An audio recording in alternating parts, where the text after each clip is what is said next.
Prej vitesh këta të moshuar janë bërë mbështetja e vetme e njëri tjetrit. Ganicello, 86 vjeç, kujdeset I vetëm për bashkëshorten e tij, Afrodita, 79 vjeç, e cila vuan nga Alzheimeri dhe demenca. Ajo tashmë ka humbur thuajse tërësisht kujtesën dhe ka nevojë për kujdes të vazhdueshëm. Unë nuk e përballoj dot, sepse kjo bën veprime të pa kondollueshme.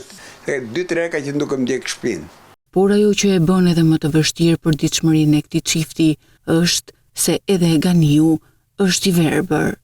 Që prej kohës së pandemisë, ai është kujdestari I saj I vetëm, e ndihmon që të lëviz, të ushqehet dhe përpiqet që t'i qëndroj pranë në çdo moment. Unë kam edhe kësaja, se unë pak do të them që kam logjikën edhe komunikoj me ti me këtë s'komunikon dot.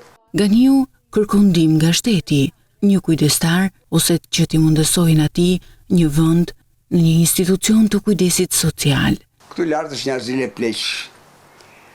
Kam marritur deri atje që s'ma thot goja se s'tuhet ajo puna, ta çoj atje e ti shkoj për ditë ta shoh. Ose të shkojmë të dy bashkë. Edhe këtë nuk më vojnë. Unë nuk kërkoj kaval licencë, nuk kërkoj pushime, nuk kërkoj lek, për qejf. 79 vjeçaria tashmë prej vitesh jeton në një realitet ku kujtimet I vinë dhe ikin, dhe çdo ditë përballë kësaj sëmundje, jeta bëhet akoma më e vështirë për të dy. E pamundur sa përballoj dot. Duk një ndihmë. Ganiu, 86 vjeç, apelon për shtetin që ta ndihmojë.